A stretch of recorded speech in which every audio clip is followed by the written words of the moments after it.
On Christmas Day 2019, the Metro Police Department were contacted pertaining to a missing person, Kevin Bacon. Kevin Bacon was 25 years old. His parents report him missing because he had not shown up for a Christmas brunch. And they indicated that this was very out of character.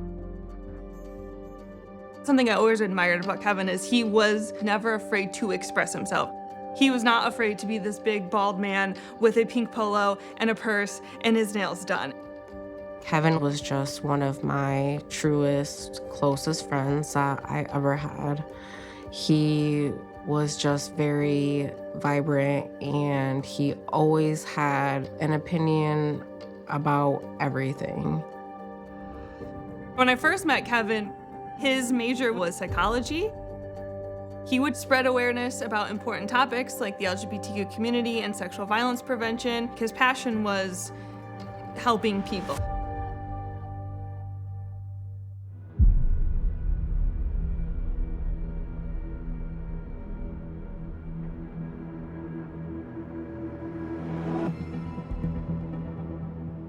So Kevin's phone was handed over to the Michigan State Police Computer Crimes Lab. And on the phone, they found a chat log from a mobile dating app. There was one person in particular that Kevin had been communicating with. They were looking to have a date and have a consensual sexual encounter. There was banter back and forth about where they were going to meet. And it did suggest that he was going to pick Kevin up and transport him back to his home. And they were able to identify that it was a resident in Michigan, Mark Latunsky. We learned he was a 50-year-old divorced male. He was known to run different online sex forums, almost like a male escort type scenario.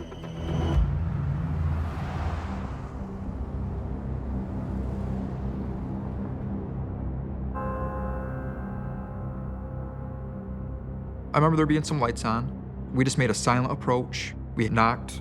Mark Latunsky answered, and we explained to him we were investigating a missing persons complaint with Kevin Bacon, asked consent to search the house, and Mark Latunsky granted it.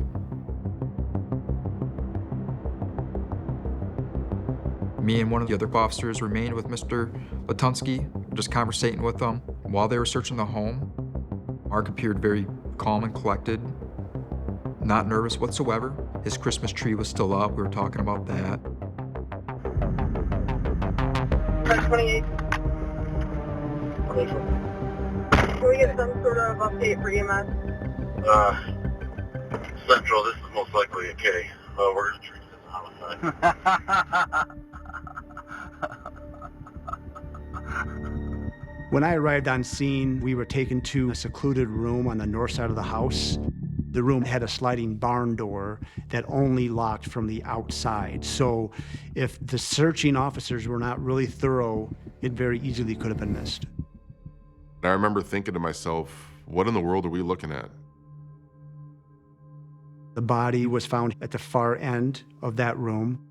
He was nude, and he was hanging from his feet by the ceiling of the basement. There was a trap door that had been opened, exposing sand and dirt. And there was a dried pooled blood directly below the body. He had been hanging there for a while, but initially, we couldn't see the injuries that he had. The victim had lots of tattoos on his body, so we matched the tattoos and hair to the missing person flyer, and that was how they identified Kevin. It was just completely evil. I mean, who could have done that to somebody?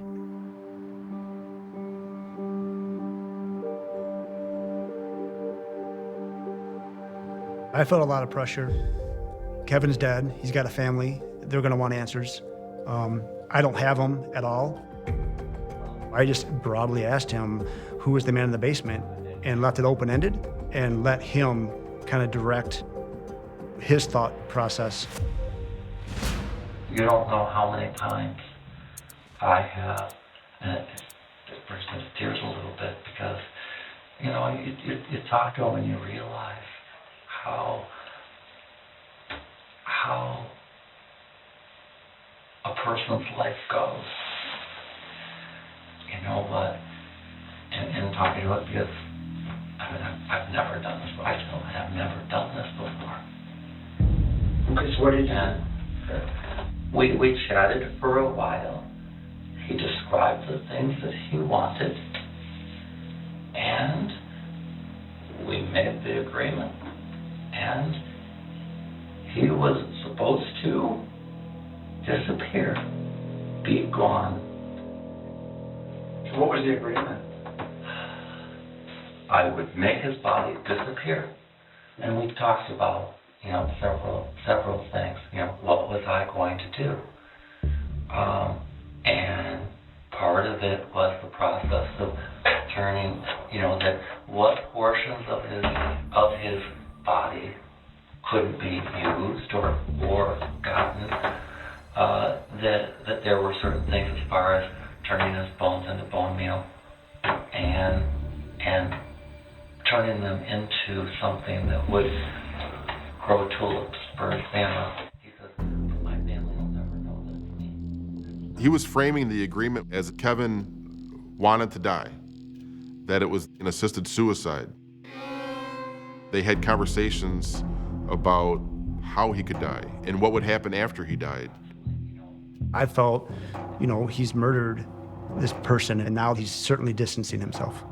I actually texted a friend. I killed Kevin Bacon. Kevin Bacon is my hero. Did you do this by yourself? You didn't have help? I did it all by myself. I mean, it was during that evening, and then after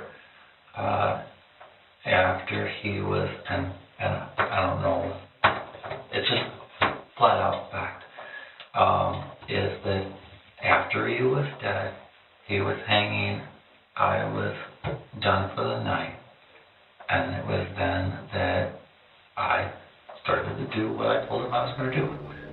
It was the new moon, and honoring my word to what I said I would do, that was when I took I cut them out, and I took them upstairs and I ate them. Definitely wasn't prepared for that. Fortunately, I was able to keep my composure for the most part, but I think my stomach was turning right about that time. Am I going to be able to go back home and take care of the dog, or do you know, or what? I'd like to take pictures of your hands and your forearms. Just get photographs. Oh, okay.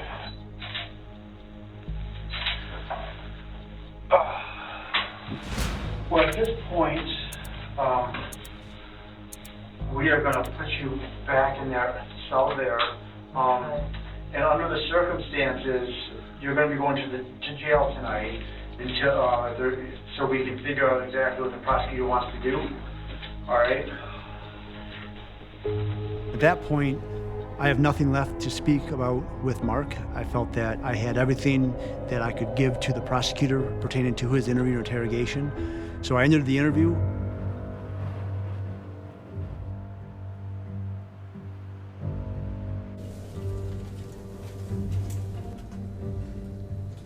This is one of the most brutal, horrific murders I've seen, not only in this county, but in the state.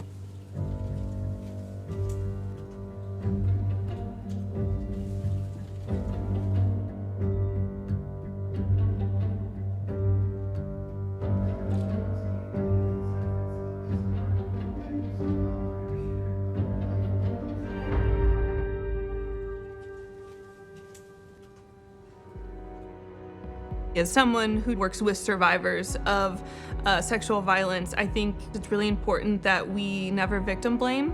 It was not Kevin's fault that this happened.